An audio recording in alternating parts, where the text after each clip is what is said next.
Hey, what's up everybody? It's JayViper here. Thank you very much for swinging by another video. People have been saying we are in a gaming drought, and I really just have to push back on that. Now, they might be right when it comes to AAA games, but when it comes to gaming as a whole, AA and indies are better right now than pretty much ever. And developers with those games are doing a lot of the heavy lifting right now. I mean, we're talking about Kingdom Come Deliverance 2, Split Fiction, and of course, right now, most recently, Expedition 33. And when it comes to Clair Obscur, Expedition 33 this weekend was a huge one. They hit some absolutely crazy milestones that I don't think people really saw coming or might not even realize it happened. So let's take a little bit of a deeper look into what went on with Expedition 33 this weekend. Let's hit it. JayViper is awesome. He's so good looking. He's got the crowd in awe. So with Expedition 33, people are still jumping into the game. It continues to stay in the top 2 and 3 spots in its second weekend after holding the top spot almost the entire time in its first weekend. Now, if you're wondering how this is possible that it can do this while it's day 1 Game Pass, well, have I got a video for you. Check out why people buy good games regardless of where they can get it. But not only has it been able to stay in the top global sellers, but on Saturday, it broke its previous peak player count on Steam, and then it did it again on Sunday. Now, clearly the word about this game is spreading, and people are tuning in to see what the hype is all about, and then they jump on board once they see it in action, but it doesn't really stop there. The crazy thing is it's reviewing very well as well. On Metacritic, the highest user score ever now belongs to Expedition 33. It has officially passed Legend of Zelda Ocarina of Time and Baldur's Gate. And even on Steam, we're looking at reviews that are sitting around 93%. I mean, this game is absolutely doing phenomenal everywhere you see it. Now, the draw of the game is pretty clear once you actually take a look at it. The animations, the settings, and characters are incredibly well designed. I do think there's apprehension with some people, and I understand it. This is a turn-based game, and it is pretty much right inside that JRPG style genre. And normally with me, I'm not even a big JRPG style. Like, I really didn't care too much about the old Final Fantasies, but what I really like is the inclusion of like real-time combat actions, like with parry, dodge, jump, and then counterattacks. I mean, it just feels really good. And on top of that, the game looks great while you're doing all these things. I guess what doesn't feel great is the fact that Ubisoft lost a lot of these developers. Assassin's Creed Shadows could not hit 65,000 peak at all on Steam. And this last weekend, it could not even muster 10,000 people peak. This is the same company a lot of the developers for Expedition 33 came from. So I wonder what's going in the back of their minds as they see Ubisoft continue to struggle, have all these issues with its stock, while Ubisoft is pushing a forced product and Expedition 33 is hitting massive success. There has to be some amount of relief, but also they have to be looking back, not really able to believe where they used to work and what is happening over there. And the comparisons don't really stop there. When you compare the size of the teams on the recent projects, we have 33 on Expedition 33, whereas with Assassin's Creed Shadows, we have over 3,000 people and 2 hours of a credit scene.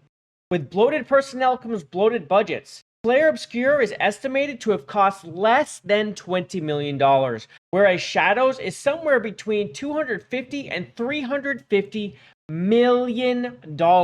And this has been one of Ubisoft's cardinal sins in recent history. Massive budgets coupled by commercial failures.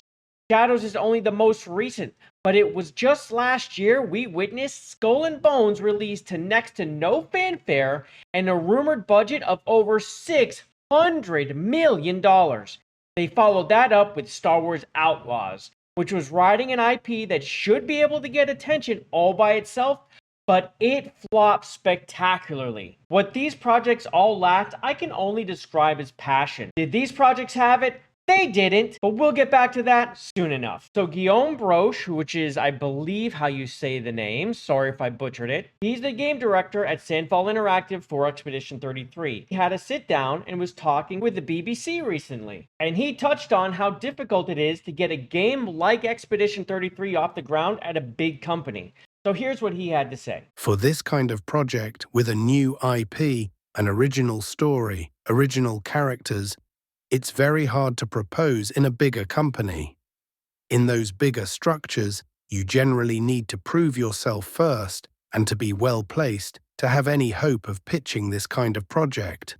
And when you look into it, he left Ubisoft in 2020. And here it is, 2025, and they have a fully fledged product that has already grasped the attention of millions of people. The official X account is busy, it's full of mods, stats, fan art, and kudos. A brand new IP made from scratch, and it's already working wonders. This shows it can be done, and it is being done constantly by AA and indie developers. He even went on to say that the reason he left Ubisoft was that he had grown bored with it. So if you ask me, this was someone who was being made to do something that he had no passion for any longer, and that passion drove him to found his new company in Sandfall Interactive. This is the kind of project that, if doable, would have taken me 25 years before being realized, and I don't have enough patience for that. To create a game infused with passion, we needed that bunch of friends making a game kind of atmosphere. Having that flexibility and agility is kind of exclusive to indie studios. If you ask me, AA, indie, it's the future. I mean, this is really where the heart and soul of gaming lies. Whereas AAA and quadruple A, as we are told, really, it's all corporate. And with that, of course, comes DEI, and of course, people in positions they shouldn't be in. Stories get changed, they become less realistic, the passion goes down, and it becomes the everyday job. And that really isn't how gaming was ever meant to be, because when the corporations get a hold of things like this, especially in the West right now, they seem to just chisel away the edges until nothing's left but a soft, dull product that really grabs no one's attention for any amount of time, and the only people who seem to enjoy it are the people who just insist on liking anything that's not likable. So again, it was a great weekend for Expedition 33. It's really great to see so many people talking about it and actually having a game that they really enjoy. Another one that's seeing great success right now, of course, is the Elder Scrolls Oblivion remake. But for Expedition, you're starting to see the mods really start to roll out, and I think that this game has a real chance at a long shelf life. And as of right now, this is my personal game of the year. Now, we'll see what the rest of the year brings, but with GTA 6 falling off the table and getting pushed to May, we'll see if that holds up, of 2026, it opens up the doors for a lot of games, because I feel like when it comes to GTA, I mean, people are just going to default game of the year that thing regardless, because it's going to be so popular. But with that out of the way, I think this game has a real shot at some major awards. But we'll see though, because 2025 is not over, and there could be lots of things that could still be blowing us away at any time. Who knows what's waiting in the wings? Anyway, that's all I had to say about this. I just think it's really great to talk about something doing so well and that absolutely deserves some praise. Let me know what you think in the comments below, because that's all I had to say. I'm out of here. Love you in a peace. Bye, everybody. He's owning every game.